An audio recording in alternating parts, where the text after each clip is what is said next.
okay? I'm just coming back from Atlanta. Before we start, I just wanted to let you guys know I was blessed to go to Atlanta. It's the prison that we visited that they held the Honorable Marcus Garvey at. It was a powerful trip. And while I was there, some of the leaders of our organization were saying, President Everett, you're doing a phenomenal job. We love what you guys are doing in Baltimore. But I looked at the other divisions, and I got to do a better job. So can you guys, I'm going to need you guys' help. Can you guys make me be a better president? Yeah. All right, so I got to ask you a couple of questions. Before we said that pledge, how many people heard the pledge through our flag, the red, black, and green, the UNIA flag? Only a couple? Sergeant Arms, I got to do a better job. How about this? How many people know? I missed that first question. The pledge to the flag. Yeah, I got that part. I know you know. No, what was the question? Oh, how many people have heard of the pledge? Gotcha. Gotcha, Brother Bill. How many people have heard of the 13th Amendment of the United States Constitution? How many people have heard any amendments to the Constitution of that flag? Not one? Let me see if I got it here. I probably don't have a copy. How many people have read the Constitution to that flag? I gotta do a better job. I gotta do a better. Let me ask y'all this. How many people can name me a branch of service for the United States? I'm gonna say one. My dad is a Marine. Say my name another one. Army. Navy. How many people know the military for that flag? Navy. Our red, black, and green flag is called the African Legion. Every male member is a member of our African Legion. Let me ask you another question. How many people are happy with the school system in Baltimore City and the public school system in general? How many people are happy? How many people know about the aims and objectives of the UNIA? I gotta do a better job.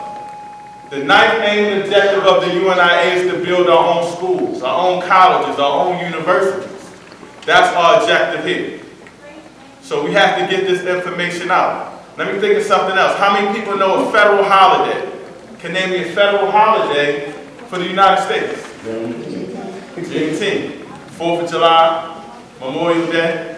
How many people know a holiday for our flag?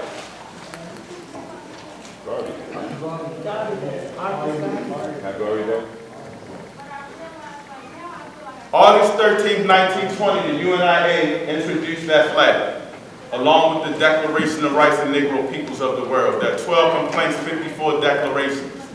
Declaration 53. August 31st should be a holiday for all black people around the world. August 31st, which we call August the month of Mosiah. In order for us to keep Marcus Garvey alive, we got to make sure that all this information gets out to our people. And I'm going to need your help. We got to make sure that we start our studying. We got to make sure that you guys know so you can go and teach. Our convention is usually a week long in August. In 1920, it was a whole month long. Over 30,000 black people were in New York for a whole month. I want you to think about that. A whole month. Making the flag, making the Declaration of Rights, creating a constitution for our people, creating a government to be our sovereign entity. And this is what's going to keep Marcus Garvey alive. The name of that flag isn't the Pan-African flag. The name of that flag isn't the RBG flag. You're in the home of that flag, the Universal Negro Improvement Association African Communities League. Our President General is the 10th successor to Marcus Garvey, the 11th President General. And he makes sure we know, to let everybody know, that that's our flag. We are Garveyites.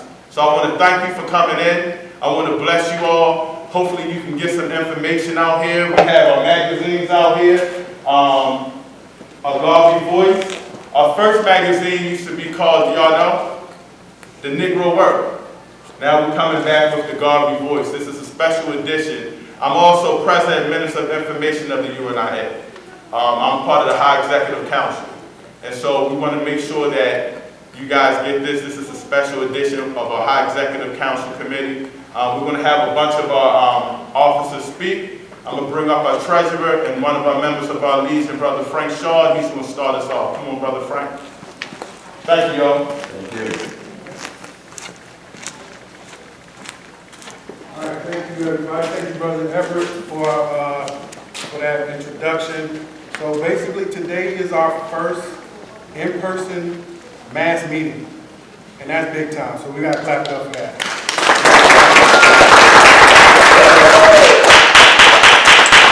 It's been 100 years since this organization started, probably a little over 100. It's a 100-year anniversary in 2020 of the flag. And we also had the COVID pandemic, and that affected us in a whole nother way. So we had to figure out how to operate through that. And a lot of us who've been in this struggle for a long time had to pivot and find other ways, and we came together in other ways in this community. And I think we're stronger because of that. And more people are aware of what's required of us to continue down that pathway of self-sufficiency. So, you know, I'm at a loss for words today. I'm happy to be here, and, you know, I'm happy to see everybody in this room. So, as far as our meetings go, it's the overall general stuff that we cover, right? We're going to have everybody come up, give a little bit of introduction of the events we've been doing, the programs that we're going to do in the future, but this is a really good stepping stone right here for us to have a place that we can meet in person and start to implement some of these community events, whether it's indoor events or outdoor events at the park, or whether it's just us canvassing this community. So, you know, I just wanted to give that little bit of introduction for why we're here today. And next up, we got our first Vice President, Brother James. He wanted to say something real quick. And we're getting used to this not being Zoom. Grace first. Grace first. Good afternoon. It's a beautiful day to see all of the public faces here today. We have certain rules and guidelines that govern our meeting. Please ask that you raise your hand before speaking. Let's identify yourself. There is no cursing. Please do not use the N-word or any derogatory terms. Sisters, please do not give phone numbers out without approval of division officers. Please respect others when they are communicating and when you are communicating with them. During the meeting, limit yourself to 5 minutes. Ladies will share first, and brothers respect the chain of command of the local officers. All right. Okay, so next up, we're going to roll call. Vice President Everett Winchester, First Vice President Brother James, Second Vice President Brother Dwayne, I believe, is on security detail right now. Lady President Yvette Armour Williams, Sergeant at Arms Brother Tony, Ambassador at Large, Sister Charlene Foster. Our Colonel of the African Legion, Brother Jamal, he's also on security right now. And our Agricultural Coordinator, Sister Narcissa Davis. So next, we bring Brother Everett back up and go over some old news, basically events that we've done in the past and some things that we discussed in our last meeting that we have to cover and speak a little bit more about today. All right, thank you, man. I'm going to go over some old news. As you guys know, I'm also a member of Black Men Unified Black Men. They have a monthly breakfast. Brother Mike and Brother Bill, can y'all raise your hands? They do a phenomenal job. The next meeting will be at the Social Club. It's the first Saturday of every month. I invite all the brothers to come out. We build. Last meeting, we had P.M. Smith, Reverend P.M. Smith. It was a phenomenal meeting. So if you guys could always come out and support, the more meetings, the more we get involved with our community, the better. Last month we had Earth Day. Sister Angela, you here? Brother Tony? Okay, I see them in the back. They had Earth Day here at the Harlem Theater. So they had an actual live lamb across the street, around the corner. They have a bunch of gardens that they're about to set up, so that was a phenomenal day. They do a lot of events here. You guys have a flyer of all the activities we'll be having here during Juneteenth, so hopefully you can check that out. Also last month, the mayor signed the paperwork, so the Harlem Theater, the building we're in, is now a historical landmark, so please clap it up for that. That's really major because a black-owned family owns this building and owns this block. You know, so I'm going to give the family another round of applause because they open their doors up to the UNIA. A lot of people don't do that. They don't open their doors up.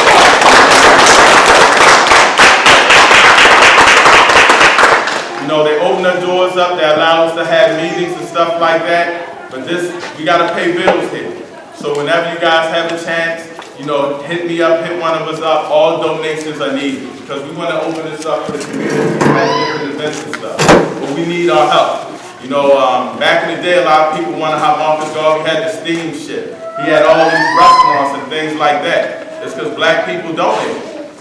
That's why we have the UNIA grocery store. That's how we're trying to put a grocery store here in Baltimore. That's how we got the 2 farms in Curacao and Liberia. We also have our farm, our garden, our Liberty Farm garden that our agriculture coordinator has. All of this people are donating out their own pocket. So if you ever have your time or after the meeting, please see how you can donate to the theater because this is a beautiful building, it's historic, and we all need the community's help, okay? State of the Black World Conference in Baltimore. I attended, I actually volunteered and was passing out. I was a part of greeter. Dr. Kimmy was there. She has an information table in the back. It's real important. One of the things we're going to talk about, Mama Earth is going to talk about, is our Black Cross nurses and how we provide health information to the community through our Black Cross Nurses Auxiliary. What's more important, we're going to start focusing on mental health. That's a big issue in the black community. So we're going to focus on that, so I wanted to give that out. Last thing, a website, UNIA-Barca-Clarke.com. We have a text line. So please see me after, I can give you the text line. In that text line, if you reply to the text line pledge, it'll text you our pledge. If you reply declarations, it'll send you what I was talking about, those Declaration of Rights of Negro Peoples of the World. You can get a constitution, you can get a lot of information just by texting it. So if you're not hit to our text line, let me know and I'll add you in there. I think we talked about the Juneteenth event. We have a yearly convention coming up in Curacao. Now that's only for members only. But if you aren't a member, I think you need to be a member. Now let me explain our membership. The way our elders set it up, all of us are members. All of us because you're of African descent. But to be called a Garveyite, to make voting decisions, to be a part of our government, to be a part of the decisions we make in our organization, you have to be a paying dues member. You have to pay taxes to your government. We don't charge a lot. It's only $56 a year, and you can pay $3-something a month. So we're not trying to break anybody. All these little funds go into the things we're doing today, how we can get the free food that's coming and so forth. And I just want to again thank Sister Angela and her sons, Brother Charles, Brother Anthony, for letting us use the theater. They opened up their hearts and our arms to us. You know, we're always trying to meet at different places. And she said, Brother Everett, I love what you guys are doing. I love the UNIA. You guys are welcome here. The only thing she asks of us is that we help her. So we're going to do whatever we can to make this one of the greatest theaters and one of the greatest communities there can be. Okay? All right, thank you, y'all. I guess we're going to bring Brother Frank back up. All right, thank you, Brother Frank. All right, so hey, you might as well stay here, man, because you got this news next. I know, I didn't. You did know. Yeah, I took care of it. I knocked it out. We ran through it real quick. Good. That's what we like. Be in and out today. Okay, so next up we got our first Vice President, Brother James Richardson.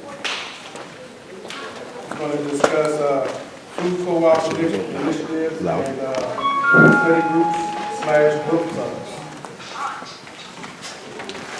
And that's on the agenda. First. Everybody hear me? Yeah. All right.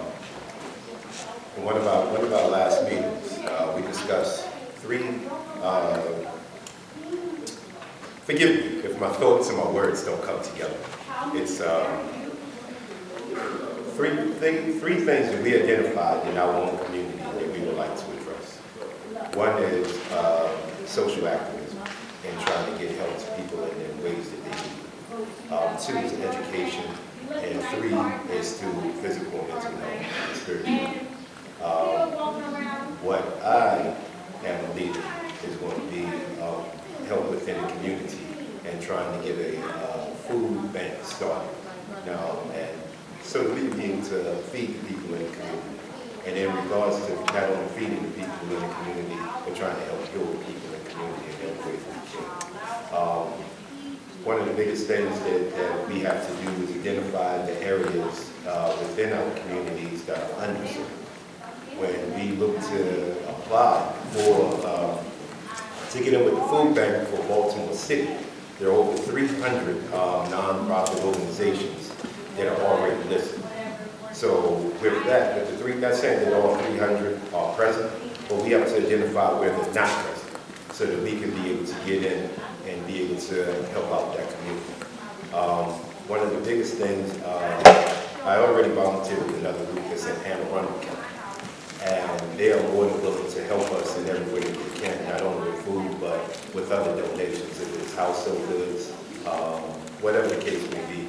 A lot of times handing out diapers, handing out gloves, household supplies, clothes, whatever the case may be. It's not just food. One of the biggest things we want to do is be able to identify people that are willing, that have time to volunteer, to either help us go and pick up whatever supplies it is that we want to give out, and identify areas that we need to feed. On the weekends, I'm very flexible on the weekends. Sundays I usually try to visit my grandparents, so Sunday's a tough day for me, but I'll do whatever it is I need to do to work with you so that we can work within like the community. Right now, as it stands, we're waiting to get our application approved. The application has been submitted for Anne Arundel County because I know someone that's on the board, the food bank board, that if we get in with Anne Arundel County, they will help us to get in faster with Baltimore City. We're also looking to get into Baltimore County. We're looking to get into Howard County. We're looking to get into Anne Arundel County. We don't want to just base it on one particular area, but we want to focus on every area of need, and that takes people, that takes time. So excuse me if sometimes, you know what I mean, like it doesn't go, some things don't go as fast as everyone would like them to go. But with time and dedication to it, it will go the way it's supposed to. And we don't have to have hang-ups and everything else. So if there's ever a time that you feel there's something that you feel as though that should be addressed and needed within the community, you can feel free to contact me either through like the email, James at Barca-Clarke.com. Yeah, go with that right now, brother. We'll get you straight. Yeah, so, and if there's, you can just meet with me after the meeting or whatever, and I give you another email with it. You can reach me and we can work together because we're a small group and we have a lot of work on our shoulders. And the only way that that work is going to get done is if we come together and work together. Me personally, I don't care what your religious affiliation is. I don't care what your sexuality is. I don't care about anything. What I care about is us being able to put the work together in the community. And when you go home and you do whatever it is you do, that's all you do. When I go home and do what I do, that's all we do. When we come together, we have to have one mind, one aim, one God, and that is to uplift our people, where our people are, within the mind state that they are. So if they're here, then we have to meet them here and bring them here. And if you're willing to do that work and you're willing to do that, we welcome you with open arms. We are willing to take in and, help you to help us. It's all about us bringing each other up. It's not about division. It's not about, oh, this person does it this way. It's about us doing everything we need to do to bring our people up, bring our people together. Every time each one of us turns on the news, it's heartbreaking. One ride down the street, just coming, it's heartbreaking. I tell you the true story, no lie. When I turned 14, it was a young man sitting behind the car, and you can tell that he probably just shot him because he's wounded. He's leaning against the car, and I'm like, this is a sad situation. It is a sad situation. It is a sad situation when we have city leaders that give away blocks. But when we turn and say, hey, we like to renovate some of like these places so we have to give our people a place to stay, the door gets closed, right in our face. We have to come together. We can do that. We are better. We are much better. You're all here. And you're all here because you have a want and a need to help the community. And that's a beautiful thing. You should all give yourselves a hand of applause just for coming.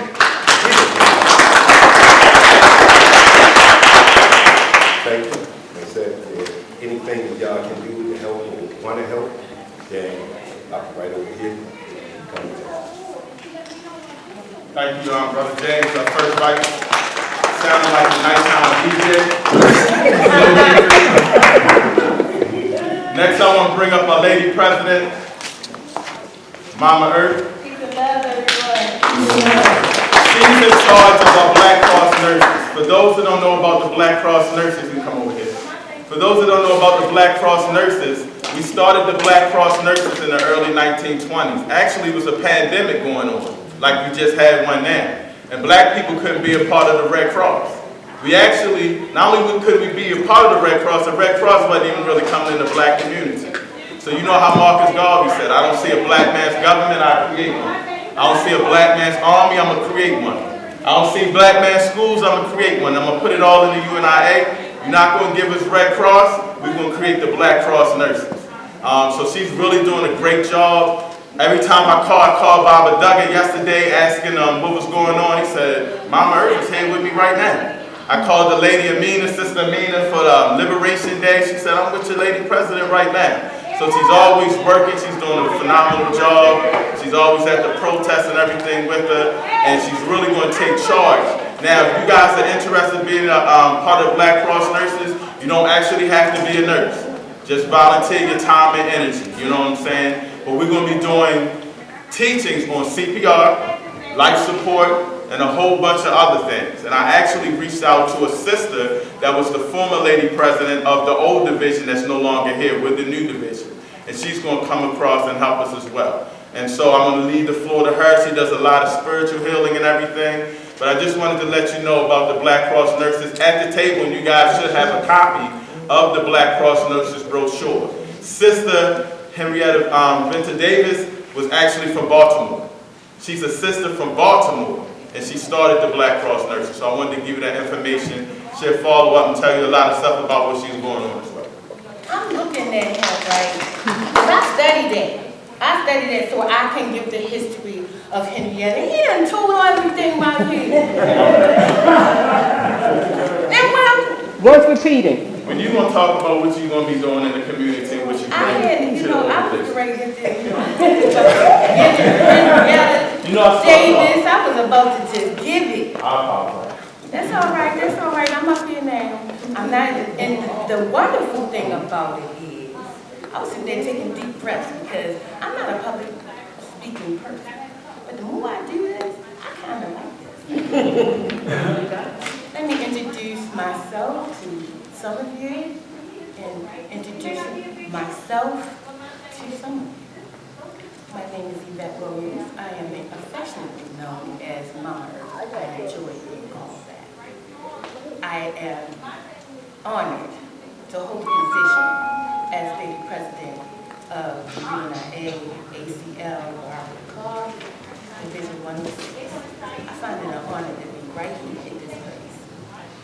I'm also matron and leader of the Black Cross nurses. I've been a nurse all my life. I've always taken care of someone. And I often said, you sending me somebody else.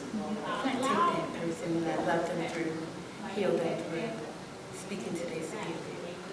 So I've always been a Black Cross nurse. But to be here to hold the title is very honoring. My intentions is to bring about healing in the community. Be it physical or mental. How many of us have been through so much mental turmoil that they didn't even know where to turn? They didn't even know which way to go. But then see, I had to breathe long enough and exist long enough and transition in a part of my life to become that tool of healing. So that's what I am. Not only will we be offering healing, those who have the love and the passion to help out there in that community, I'll teach you CPR. I'll teach you first aid. I'll teach you how, if someone is in need of Narcan, how to administer it. We just need the hearts and the love to voluntarily step forward. I'll embrace you, and I'll teach you everything I know. And I also expect to learn from you too. Because I'm always in the road of learning. You can never know so much. And I don't never want to be the type of person that I know everything. I want to always be that one searching for knowledge. I'll teach you CPR. We have mannequins. We have all the tools. First aid, we have all the tools. If we don't have them, I'll get it from the clinic. But we'll have all the tools. In this Black Cross nursing of today, we also have to not only teach you how to take care of each other if in the case of an emergency, we also have to equip you for what's coming. Not in the same. Our heads are not buried in the dirt. We all need to know how to do some CPR on somebody. We all want to know how to wrap a wound because they might have just got shot or stabbed. That's the type of world we're coming in. So you gotta be prepared for it. You don't get ready for the storm when the rain is already falling. You hear that broadcast out there? I do. And I turn that news on. I hear that broadcast and I tell Spirit, you called me to do this. Equip me with the tools to get it. So I hope I ain't standing for too long. But I love you all, each and every one of you.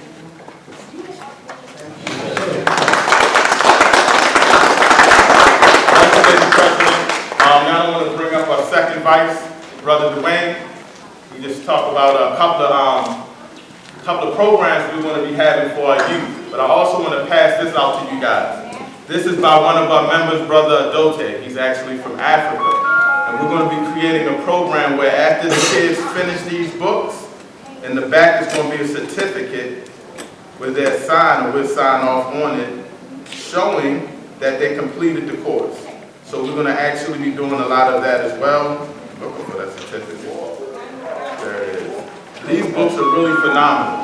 The brother said the books are, the food's here. I saw my stomach drop. I was getting a little upset. Like, where you at? Actually, these books, he only charges us $1. I told the brother these are phenomenal books. So I'm going to pass these around for you guys to look at. If you know a young child that needs one, please let them have it. I'm also going to pass around another book about hip-hop that we give our youth. And this is our calendar. This is last year's calendar. But just take a look at it. It has all of our international holidays and some phenomenal books. So I'll pass the calendar this to you guys. And you guys can, I'll pass some to the back up to you.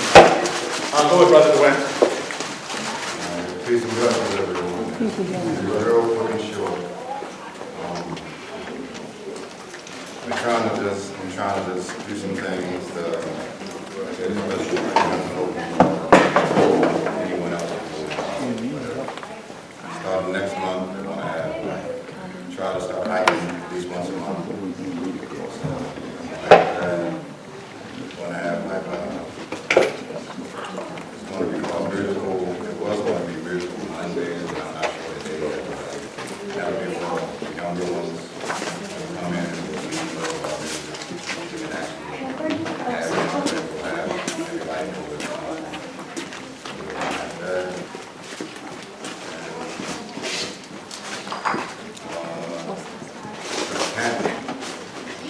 After we have a few hikes, we're going to have a camp overnight. Possibly, not sure yet. All of this is going to be beginning July the 11th is going to be hosting our first hike. That's what I would meeting at hike where we're going to be a few miles. After that, we'll be on the creek.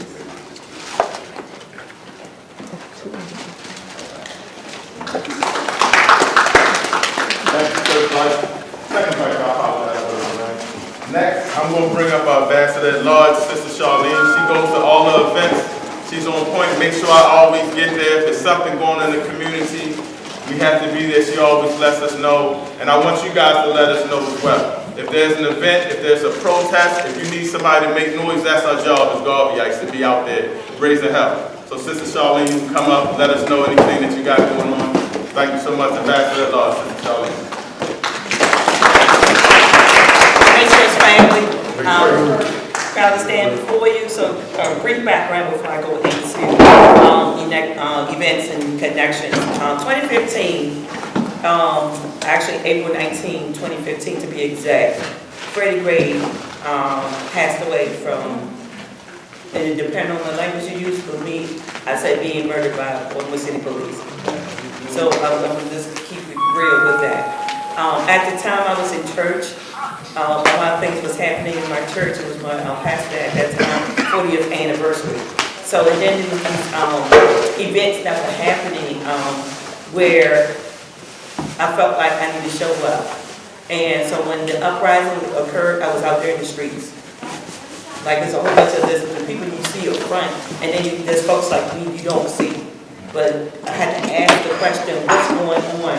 And what is my role in being a better resident of Baltimore City, right?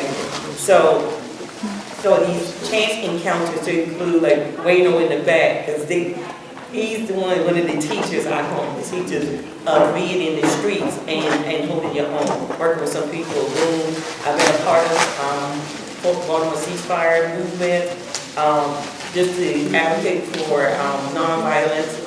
And then at the same time, I saw other systems that were in place that was, I feel like was holding us back, really holding us back and oppressing us. So I show up the way I show up. If I had to bang on somebody in my way, I would do it. Just saying, you know, I'll put on the heels, then at the same time I'll put on my sneakers and my boots if I have to. So on that note, there's been some people that I've connected with that were part of their own community, and so I wanted to raise some awareness of what's happening. So the Temple of New African Thought, they're having their book club interest, and that's going to be June the 1st, 2023, from 7 p.m. until 8:30 p.m. And because they've been supportive of not just me, but some people that I know within this network. So I also make sure that I show up for them as well, and we connect and collaborate on some things. So that's that part. And the second thing too, going back to the uprising, I want to make you aware of this one. So there's a young man, well, not young man, teenage boy at the time, Donnell Rochester, who had lived in Sandtown for a little bit, and I think he also did an interview.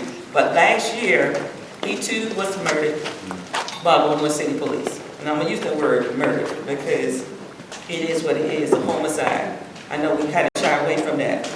But his family has been advocating to try to get accountability. So on June 11, 2022, from 1 p.m. until 5 p.m. is Donnell's Day. And it's going to be at the corner of Penn and Baker Street. And I have the flyer right here, and it says, a community gathered to honor Donnell Rochester, a private, fun, life-loving young gay teen whose life was stolen by Baltimore City police officers in 2022, right?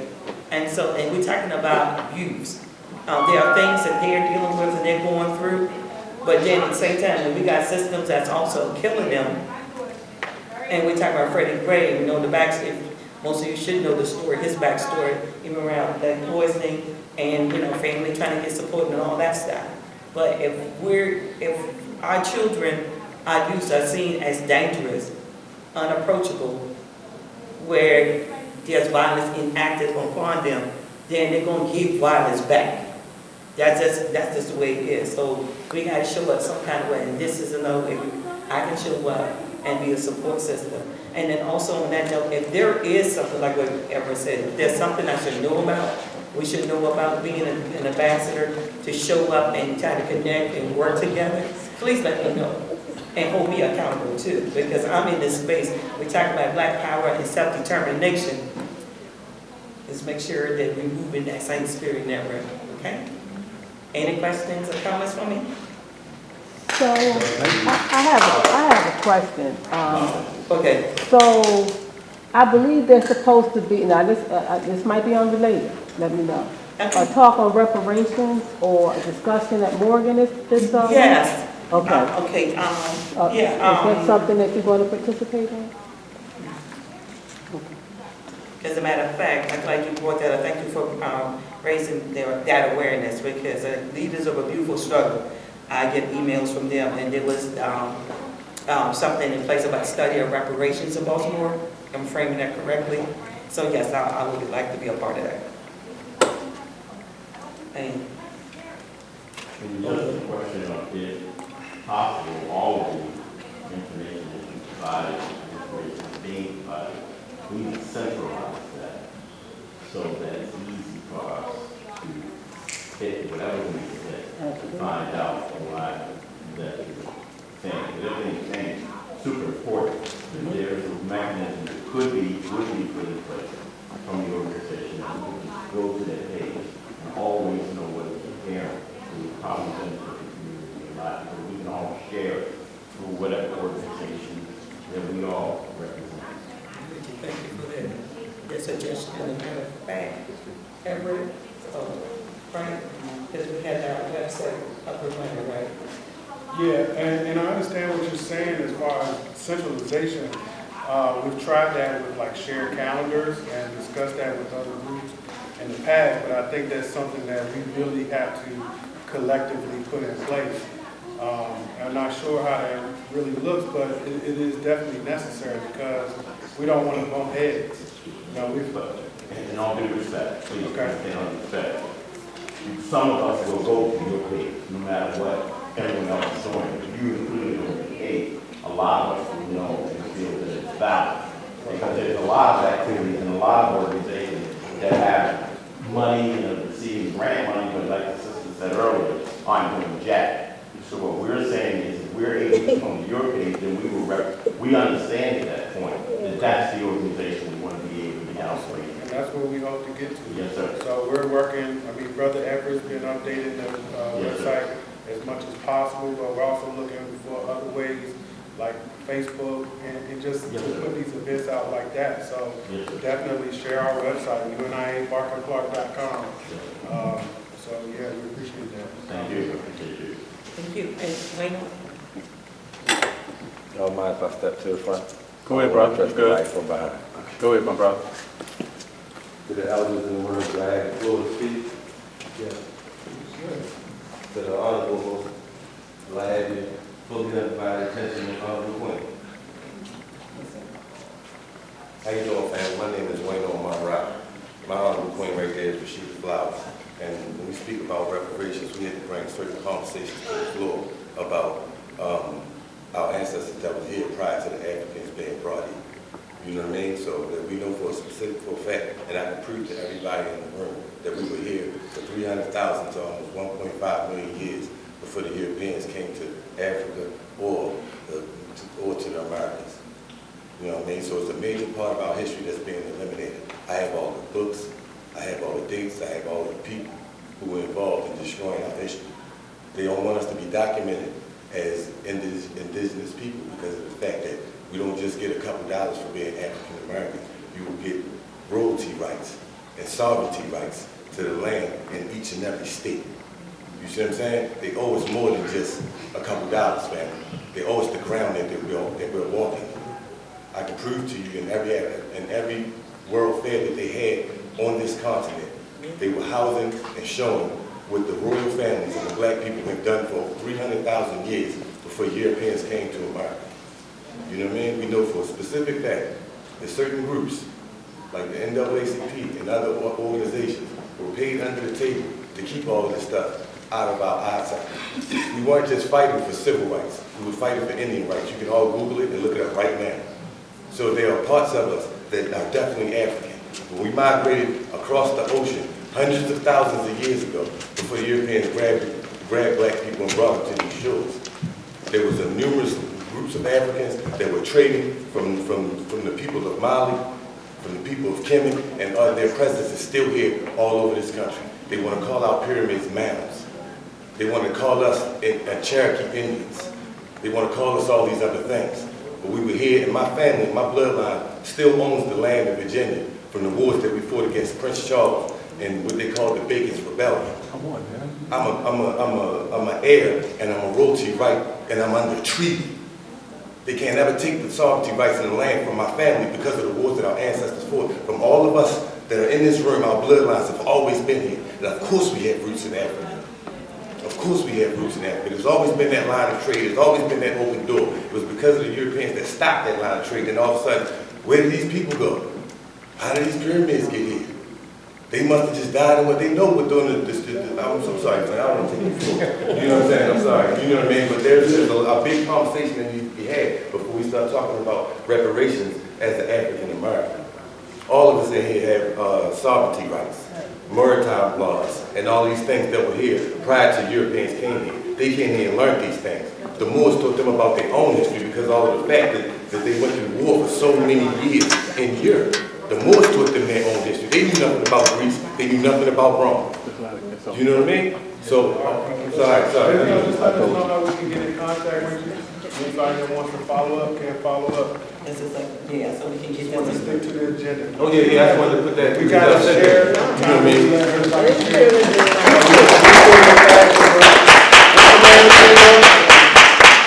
My name and everything. I'm also the brother that do food drives. I've been doing, you know what I mean? I do this stuff every week. We give over 22,000 families, feed over 22,000 families a month. You know what I mean? We get food from the food bank. We get everything, y'all, you know, what the hell I give it. And that's what you do. Sorry, but I ain't mean to take y'all, you know. You good, my brother. No love, no laws, man. You know, we just got to keep it moving today. And that leads into my section of the agenda. I'm Frank Shaw, Treasurer and Head of Business and Labor for UNIA Barca-Clarke, Division 106. Hey, Brother Frank, can you explain what Barca-Clarke means? So Barca-Clarke are our honorary ancestors. Hannibal Barca, who was a military strategist from ancient Africa. Genius. Yes, exactly. Genius. Military genius who fought Rome, actually. Went all the way over through the mountains and everything. He's a very ingenious fighter and military strategist. And Dr. John Henry Clark, who is a historian and philosopher who spoke about, you know, our African heritage and our African roots, who has influenced a lot of teachers and a lot of young minds over the years. And that's who we dedicate our organization to, those two ancestors.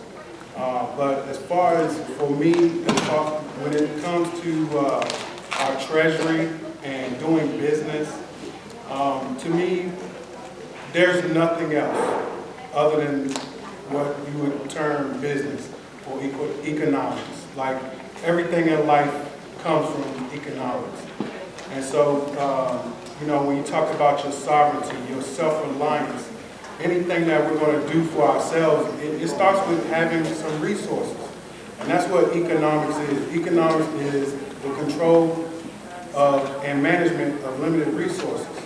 And so we call it limited because there's no real thing that's unlimited except for our human energy that can be replenished. Everything else is limited. Food is limited. Oil is limited. Everything. So what we have to do as an organization is manage those resources.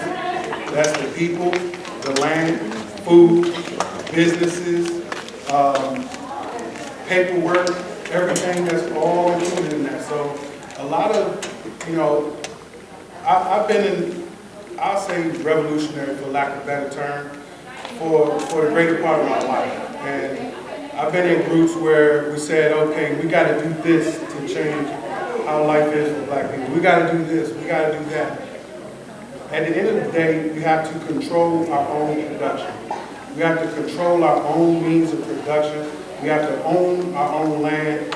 We have to collaborate in partnership with each other first and foremost. There shouldn't be any reason why you live in a community and somebody else owns a store who doesn't look like you, right? So basically, a lot of the businesses and things that we need to get involved with are things that may not look glamorous. It might not look like I'm selling the next hottest t-shirts or shoes or something, because that's a lot of what we're doing nowadays. We're selling commodities. We're selling things that don't really have much value at the end of the day, other than what we put on it because of fashion or the way we think of things.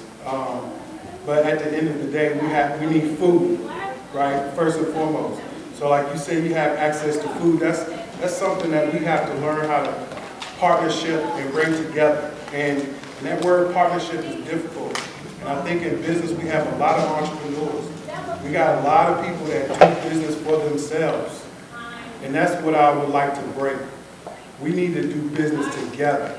And I don't care how much we got to slow down to figure it out, but this is part of us figuring it out.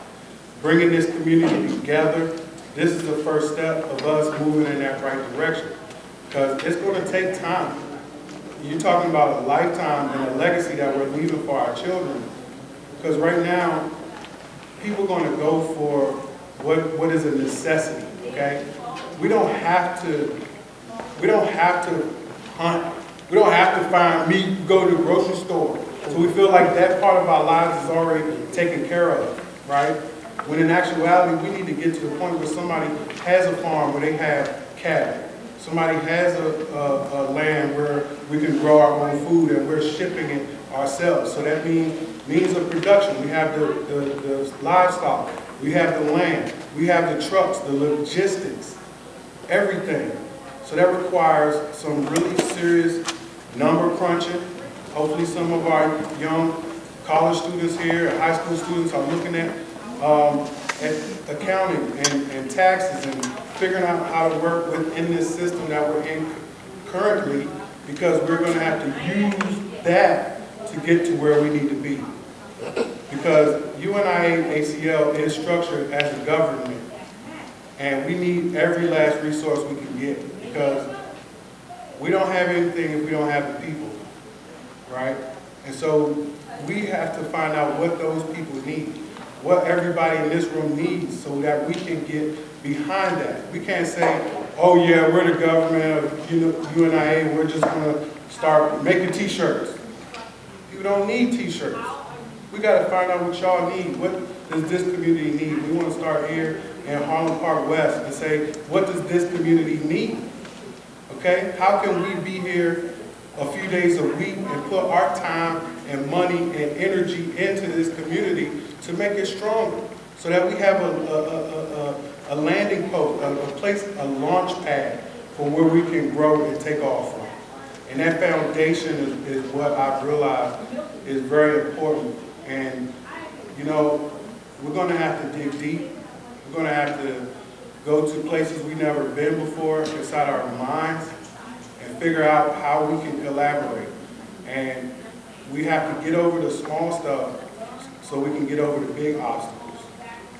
So like many people said, it doesn't matter what you feel like your origins are, your whatever, your persuasion, we need to work together. Because the more they divide and conquer, the more we get further away from our goals. So, you know, I've seen a lot of faces around before. That's right here in this room. And I don't know everyone very well, but I hope that we do continue to grow these businesses and organizations that we all have, and continue to collaborate and figure out what that looks like. How do we take time away from our day-to-day businesses to be able to put into the necessary work? Because when I'm at work, I tell you half of my day is thinking about what I have to do for UNIA. And, you know, because that's a white supremacist business I'm a part of. And I don't want to be there for the rest of my life. I want to be right here, building for our community, running the store if necessary, putting on shows right here. At the end of the day, that's going to take $1 billion, hundreds of $1 billion budget. So don't be afraid of the dollars and cents. I don't care if it's Bitcoin, cryptocurrency, United African coin, whatever it is. We're going to go back to Carousel. I don't care. Barter system, whatever it takes. You got bananas, I got potatoes. Let's get it going. So, you know, that's what we really have to, I think, dig deep inside ourselves and just figure out ways that we can collaborate when it's not comfortable. Find time when you can meet up with your neighbor and talk about how to further our mission, which is the general uplift of Black people in the greater Baltimore area. So with that being said, we're going to continue with our agenda. Our former lady president, Sister Narcissa, she's talking right now.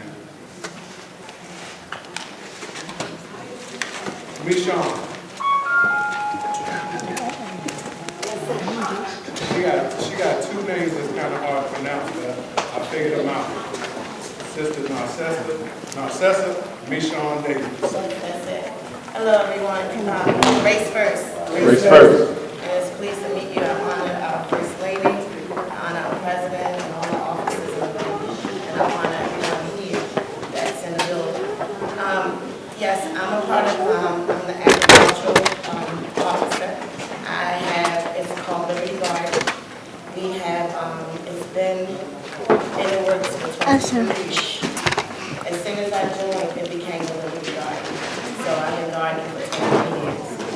I also do I do cold pressed juicing. I'm a herbalist, so I believe in healing our people. And I don't need healing. You might not see it, but at 55 years old, I know what is necessary for us to heal. So it starts with our food.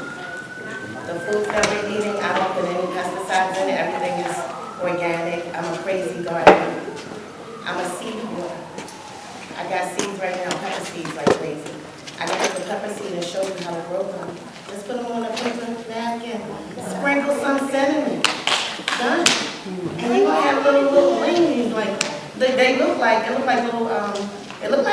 yes, you know what it looks like. So and it's amazing to me. So gardening is beautiful. So what I want to do over here, across the street, if they allow me to, is go into their garden and make it something wonderful, where the community can go in there, pick up a tomato, and know that that soil is fertile. We want to tap into that soil first, because when I look around the room, everything in here is fertile. Everything, every one of them is fertile. And it's like, I look at you as a flower, and you just need some watering, some nurturing, some goodness. So, and that's what I want to do across the street. If they, once they get it, cleared up, we can all be out there. I've got some plants right now that I want to put over there across the street. Some chamomile. You can take those little buds off, dry them real quick, and then have some tea at the end of the evening. Can you imagine that? Going over there to those peach trees, I can go over there and treat those peach trees and make them everything they need to be free. I looked at them and I said I can treat them with love. So that's what I want to pour into the neighborhood. I want to give them love. I want to pour seeds all into the community. And that way you can see them going their own. And then you're going over there and you grab that pepper. And when you open that pepper up, you know the seeds in it. Every seed in that pepper is another plant. Every apple, I got apple trees, peach trees in my yard right now. And they said, well, you don't have our orchard. You got them all in I said, because we already know what's coming. He just said, our garden. So I'm preparing. I know it might seem crazy, but our vision, once you see the vision and you understand, we're sacrifice. And I'm sacrificing. I'm saying, I'm pouring all into these things because I know in a matter of, we're going to have that garden. That garden over there is going to prosper. And you're going to see it because you're going to see the UNIA over there pouring into it along with the community. Because that's what we want. I want to be your friend. I want you to know when we come in, you can trust us. We're not coming to take nothing from you. We want to pour in. We want to sacrifice. Because without sacrifice, you have no movement. So if you guys are willing to sacrifice with us, we're definitely willing to sacrifice with you. So we can actually see some race first.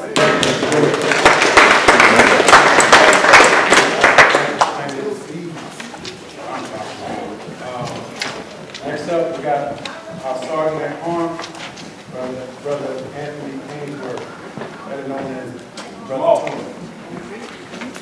First family. Yes, sir. My name is Anthony Ainsworth. I'm Sergeant along the Honorary Colonel of the African Legion. I want to speak with you this evening about the importance of security and also upcoming possible division events. We're going to start out with security.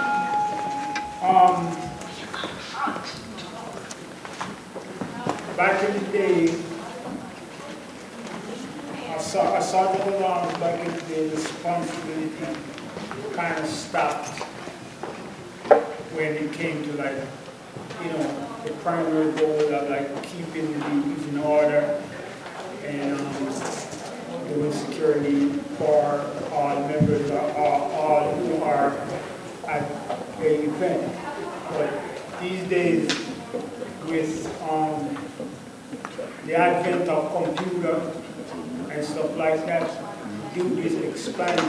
You know what I mean? I know about, and a lot of y'all know about the infiltration that happened to the UNIA, the Black Panthers, and all different other organizations that were trying to uplift our people. They were infiltrated and destroyed from within. Now, to avoid stuff like that, you know, one of the first things I did was we do not communicate UNIA business over any kind of open lines. It has to be end-to-end encrypted. All right? So we set that up. All right? And another thing I want to talk about is I want to have a culture of security because a lot of us tend to be very lackadaisical when it comes to security, especially within organizations. We have this idea that we're going to wait till the organization is 200 deep and 300 deep and so on and so forth. Then we're going to bring in certain things. I don't believe in that. I believe in starting it early. You know what I'm saying? You know, for all UNIA members in here, and in which all y'all are UNIA members, when we have UNIA events, there's protocols that need to be followed, especially when it comes to the system. No sister should be leaving a UNIA event and going to her car by herself. She should be escorted by one of the brothers. And even just to watch her get in her car and know that she made it to her car safely.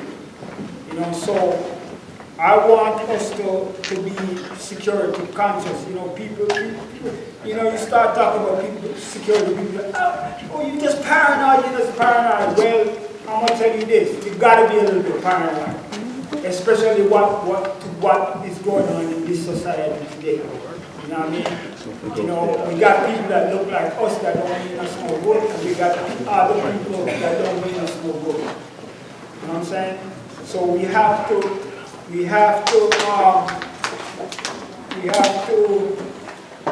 have that security culture in place, and while we grow it also. All right? Now, as far as upcoming possible division events, I spoke to President Everett, and I said to him, let us start doing like different events in different communities, you know, vis-a-vis like block parties and stuff like that, you know, just for the UNIA to be visible and for people to understand we are here. You know what I mean? That's the whole focus of that. All right? So, you know, like I said, you know, the UNIA has protocols for almost everything. and we have a security protocol. And officers, I want you all to follow that protocol. Members, I want you all to follow that protocol. You need to develop that security culture. Race first.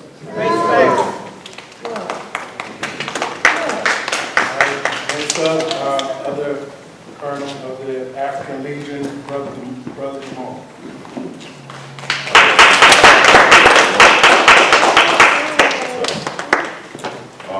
Yes, so I'm Jamal Pulliam, I'm a colonel of African Legions, also members of currently we're looking for younger brothers, to come and join our Legion division here in Baltimore. Basically, the Legion, we're here to protect our own. Our Legion is a newer division.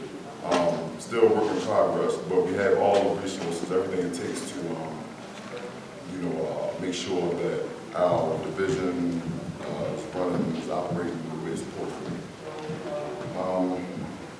Basically, my thing is, for the Legions, warfare comes in different, you have spiritual warfare, you have physical warfare as far as, combat. You also have mental warfare. Legions, however, we're training for all these because we're not here to, put our foot in right now. And we don't have to, you know what I'm saying? But we're here to, pave the way so we can live, freely, you know what I'm saying? Just be able to basically just live free. So, like I said, we're looking for new members to join the Legions. If anybody interested, you can talk to our president, any one of us. But that's basically it. My sergeant basically said everything he had to say about the Legion. That's one thing everybody for coming out. Very beautiful and racist. I just wanted to add to Brother Jamal and Brother Anthony, Brother Tony, that we really take pride in empowering our women. So I want to first thank the ladies for being the greatest at the door. As you can see, we have a bunch of women in our organization. We also had a motor corps. And their aid, the African Legion, is a bunch of women. So a lot of people are still debating, should our women fight alongside us? And that's up to debate. If you want to vote and make that a point to have the women fight, become a member at our next election, put forth your vote. But as of right now, we have our African Legion and then our motor corps for the women. And they likened it to, back in the day, Marcus Garvey said it best. The female lion, she goes out and she hunts. That's right. She goes out and she hunts while that male is sitting back.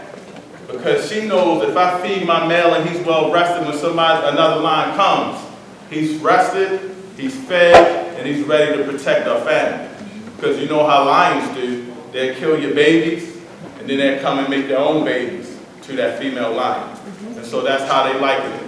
But if you don't like the way it is, become a member, speak up for your women's rights and say, hey, we belong fighting along with the brothers. Get rid of the motor corps and let us line up as well. Everything can change, and that's what it's all about when you talk about voting and you talk about speaking up. So I just wanted to add that word about it. Awesome. So just a little bit more on what these brothers are talking about.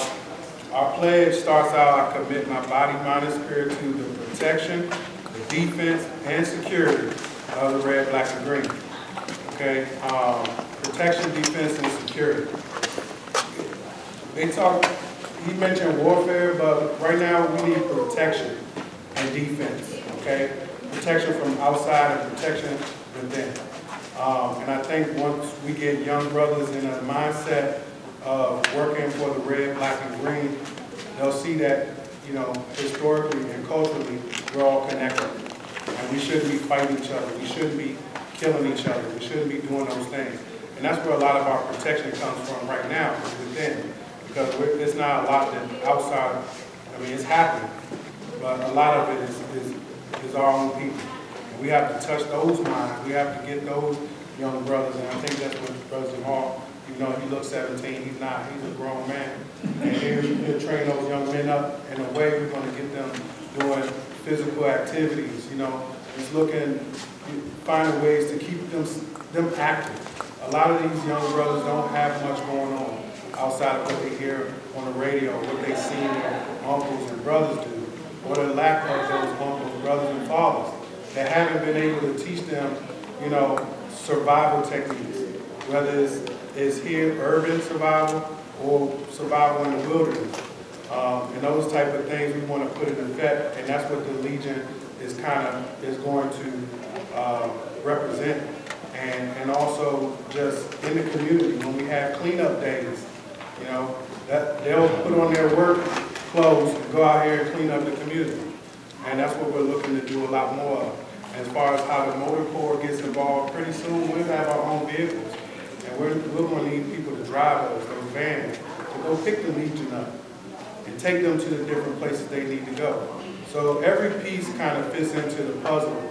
And whereas a lot of the stuff was started in the 1920s, some of this stuff people might have a, you know, slight issue with how we say it, or, you know, how you feel it is, but it's all for a purpose, and it's all for the betterment. And if there's things that need to be tweaked down the line, we can talk about that. Like Brother Ever said, come on, become a member.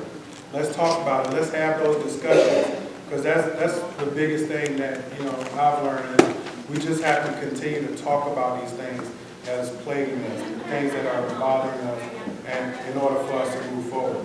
So with that being said, right now we're at the time of membership. So anybody who's here who would like to share, we want to start with any ladies who want to speak up or share something. If you do, raise your hand. You have 5 minutes to speak for membership. And then after we get through the ladies, then we'll go to the brothers that have something to share as well. So, anybody?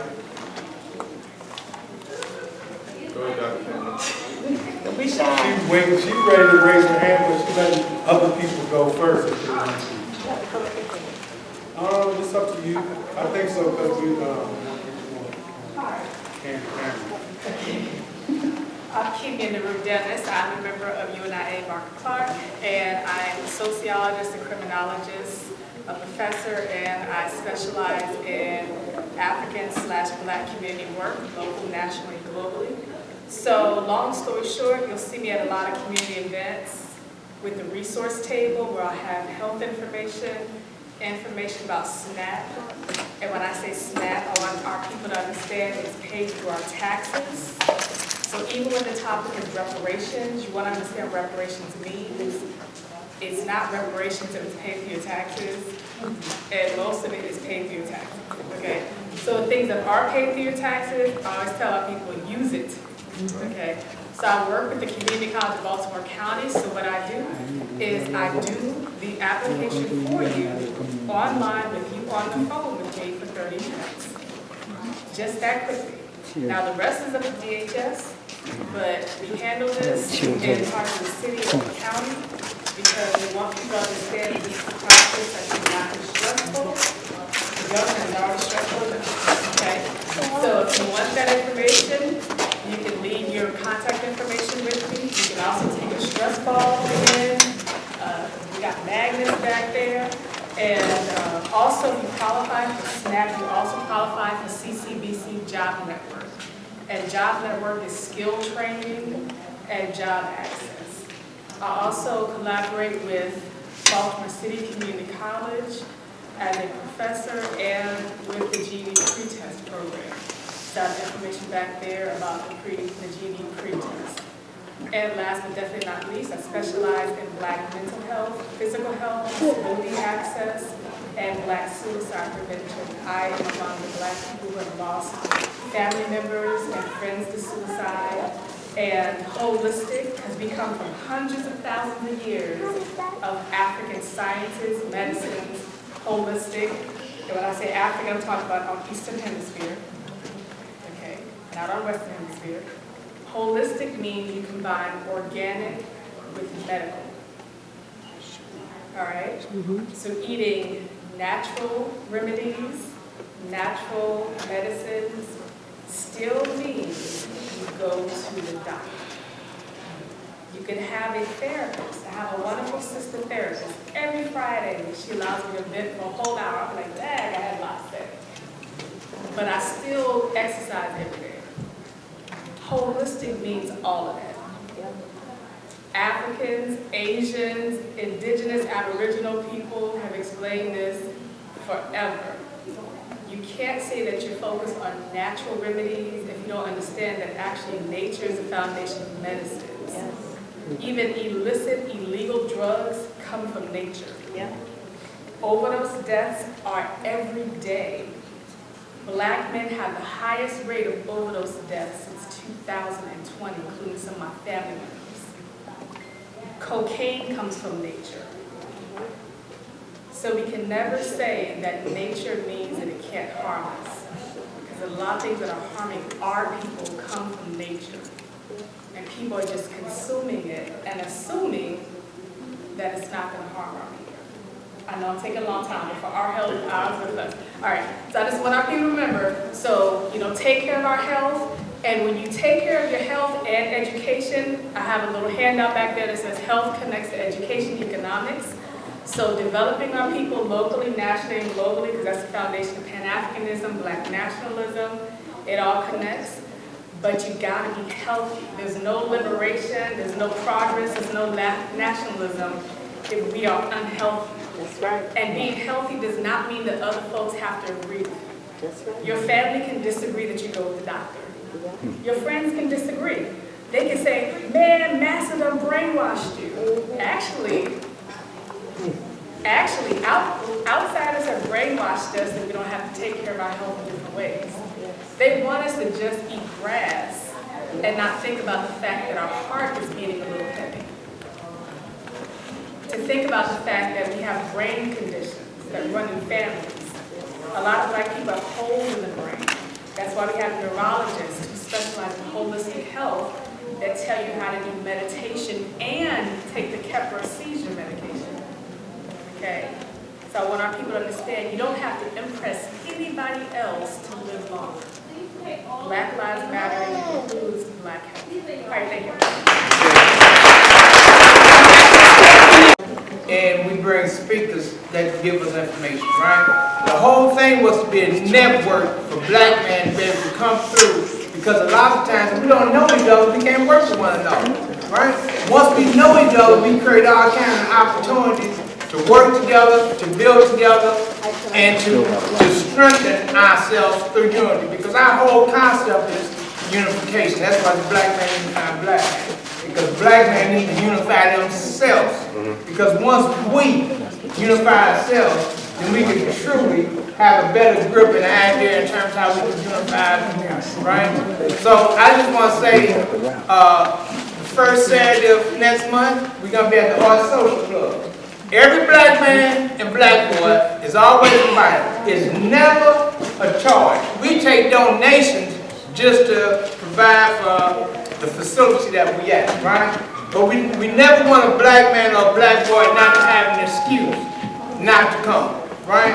So I'm saying, listen, if you can, the first Saturday of June, make your way to the Art Social Club, meet other Black men, because we build it. And I'm going to close with this. Several different organizations has come from Black men unifying Black men. Well, sometimes that's the sad part about things, because people will use one situation to do something else, and they pull from that to create poetry, right? But you got other organizations that have been created because they have many other Black men through there. So I'm saying, come through, brothers. Let's continue to build. Let's meet each other. Let's know each other, and then we can do some things together. Thank you.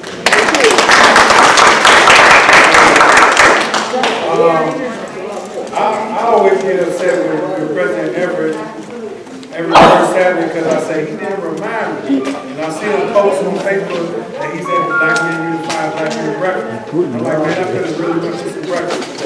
And I didn't hear about be a little upset. But, that's not his fault. That's my fault.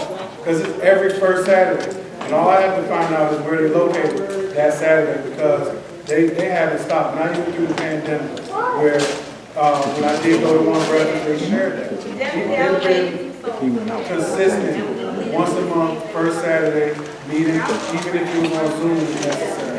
But that's what we need, that consistency. What you say, what time? 10 to 12. All right, 1 to 10. 10 to 12. So, This will be our 110 consecutive unbroken breakfast. Wow. We have missed in 110 months. So, can't make it this month, find out where it is for July. Because it's definitely, so, Hey, Brother Mike, you want to speak about the television show real quick? I know I'm putting you on blast, but we need to know about that. and we are getting close to wrapping up, so everybody knows. I know my ribs touching, so I'm ready to eat. I'll be driving. My name is Michael Eugene Thompson. I have a show, CW. I have a show that's coming on CW starting the end of June, doing the news cycle. It's called Straight No Chase, which was kind of unusual because I happened to be at the track and the 11th race had a horse called Straight No Chase. And I didn't play it and it came in first place. But anyway, it's not going to be your show that you're accustomed to seeing. It's going to be of social interest. It's going to be of interest of the UNI. It's going to be of interest of my brothers from the Black Panthers. It's going to be interest from all of the groups. Our first show is on the Black church. And we have 3 generations of pastors which will be on the first show because there are questions that we need to ask the Black church. Our second show, and I'll make this quick, our second show is on life. Brothers and sisters who've served over 25 years in the institutions. And then from there, we'll be moving things. It'll come on the last Sunday. Well, it's a 7-month contract. It's the last Sunday of every month. And it comes in doing that news cycle from 11 to 12. So we'll be going up against Meet the Press. And we'll be going up against those places. But we have no fear. Because one thing that Black folk need is more information. Because I appreciate how much you've done today in informing me of some things that I didn't know. What I would suggest, if it was available to you, is that we start in an area that we can make a difference. Because once people see that a difference was made somewhere, other places then it's easier to go. And I remember a comment that Marcus Garvey had made when I was in college and we were studying up in Marcus Garvey. He would always say, where I walk is where I land. And so if we can start in this community right here and make it happen here, we can make it happen anywhere. And thank you everybody for appreciating your time. One more brother Cortez wants to say, share a little bit. Before he says something, there's some keys sitting on this bench. I don't know who they belong to, but they've been here the whole time, so hopefully there's nobody.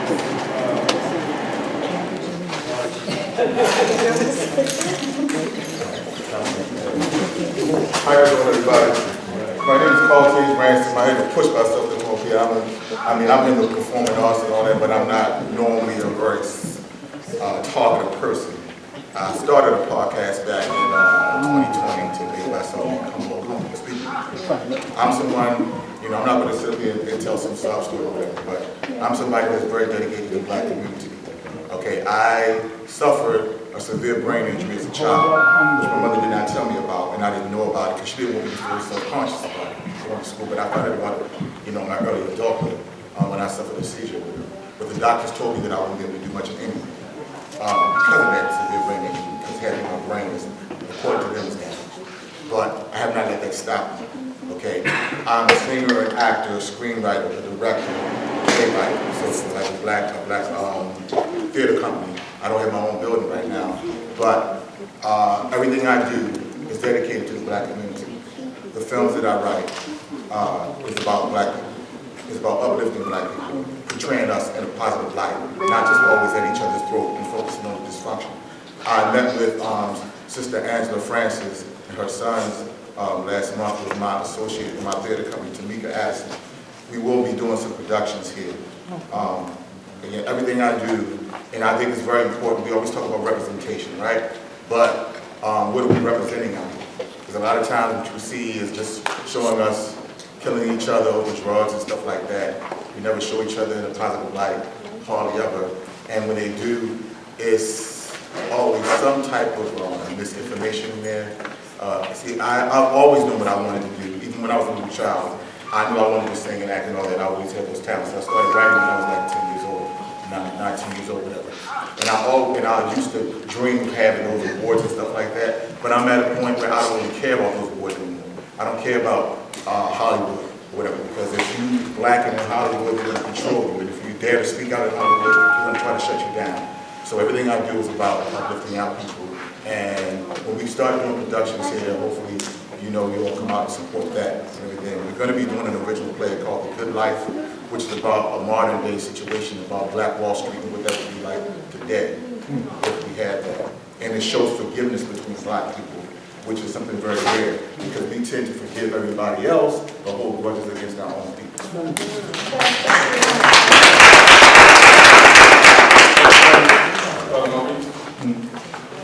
I just wanted to say, I don't know if you mentioned it, but Brother Cortez has a movie, short movie on a website called Stream DMV. It's called Eternal Extra. And I was introduced to that by someone on Facebook, and I went, I subscribed and watched the movie. And, you know, it's basically speaking about all of us in this room. From an artistic perspective of staying true to who you are as a black nationalist, you know, as an African, you know, having that outside influence of our family saying, well, why are you doing that? We'll just go back to Africa then, or whatever. You know, like, Africa's in us, and we can't deny that. So, you know, he touches that from that perspective, and I think it's very powerful for us to support and continue to, you know, live in that way. So I just wanted to add that. Yeah, that was always there, because I'm very outspoken about being a black person, an artist. I have some other black people, not just artists, but black people in the arts and black people outside of arts who always try to tell me, you know, you need to tone that down, stop speaking out and go along and get along, because according to them, white people have all the power, and white people have all the money. If you don't want to speak out now, make it to a certain level, and then they follow something that you said and take it from you. And I'm like, I don't even want to put myself in a position to have to be controlled by them anyway. Yeah. He's also a singer, y'all. That man can blow. So he's very humble. Yeah. It's Stream DMV. Stream DMV is a black-owned streaming system. Come on, Brother Maurice. I mentioned the Juneteenth events. This brother, the Hall Theater, is going to have Juneteenth events all weekend, all the way up to Monday, I believe. We'll be having an event here Saturday. I believe I gave y'all a flyer. If you saw it, should be something at the table. Brother Maurice is going to be doing something Friday, correct? And you can tell them everything about what you're going to. June 16th, that Friday, 7 p.m. here, we're having a sound healing experience here. I'm a Reiki master, I'm a sound healer. If you don't know what sound healing is, it's a therapeutic way to use frequency and vibrations to heal your body, your mind, and your spirit. What's going to happen in this space, you'll see different instruments that I'll be playing. The vibrations will be definitely flowing through. All you have to do is bring a yoga mat. Well, there are plenty of seats here, but a yoga mat and your seating out in this middle area here. It's going to be a self-guided meditation. I'll take you into it. You go through your own meditation. I'll bring you out, and that's pretty much all that you're going to be experiencing. I will be explaining what the frequencies are and how I'm using them before we actually do the actual meditation part of it. If you have any questions, I'm going to be hanging around, you know, afterwards. And I also I teach sound healing classes, and I teach Reiki as well. All right. What time, Brother Maurice? 7 p.m. 7 p.m. You did it. Okay. Thank you. Y'all, I'm going to give Brother Frank to close us out, just give some closing remarks. I know people were talking about, I'll get you 1 second, my queen. I know a lot of people were talking about banks. Just to let you know, the UNIA is trying to start a credit union. We talked about it our last meeting. So that's very important. people don't know, and I just learned this myself, that back in the day up in New York, we were so independent, when you wanted to get a passport, the white people wouldn't give you the passports in New York. They'd tell you, go see the UNIA. Get your passport from the UNIA. They handled everything for the black community. So it's very important for us to keep pushing. Our President General has been working diligently to get our own credit union, so that's very important. And I just wanted to state that. Ma'am, you want to speak real quick? Hi, my name is Sister Kiolo, also known as Cynthia. They actually have an African Liberation Day at the park end of this month. Maryland Council of Elders is, right behind you. Okay. My background, you ain't gotta know all that unless you have the time. But I'm in the community working in the educational field, and I'm with the holistic and alternative and recovery. Because more than anything else, I say we all need to be in recovery. And we all need to get rid of some of the stuff that has traumatized us for years, men and women. Sit down to the table. One thing Marcus Garvey said, this place wasn't meant for us because the Klan was too ingrained in the system, and that's why he built that boat. You see what happened with that story, right? Okay. So, and Martin Luther King said, if we don't learn how to get together, we'll die as fools. We don't want to go out that way, right? So we just got to learn to get together, and I think that recovery is a simple form of trying to get under one umbrella and get it together. That's it. Thank you. That's Yes, it. that's May 27th. African Liberation Day, Saturday, May 27th. So, on Zoom, we usually end our meetings with Brother Tony saying something. Did you have a quote you'd like to read today? Well, I could look one up real quick. You know what I mean? Technology. Put you on the spot, man. Hey, it's all good. And then after that, everybody feel free to grab some food. Ask that the women and children go first, and the brothers. But other than that, we brought some good food. I think the president. Okay. Y'all ready for the quote? Yes, sir. This is a direct quote from Marcus Garvey. If you have no confidence in self, you are twice defeated in the race of life. Liberate the minds of men, and ultimately you will liberate the bodies of men.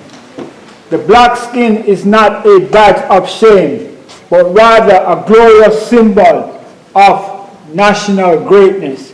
With confidence, you have won before you have started.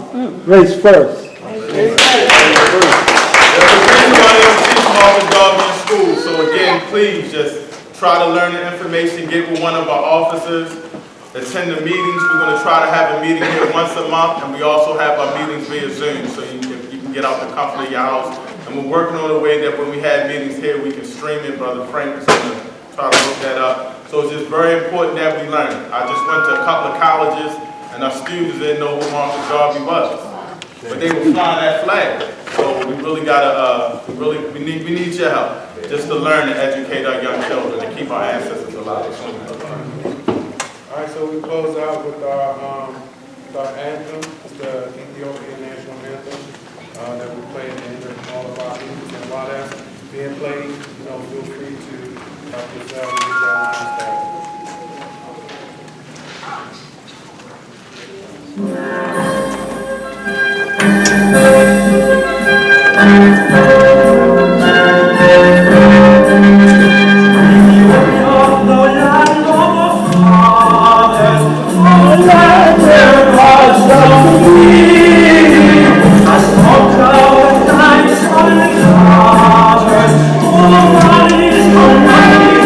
Started.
You want it?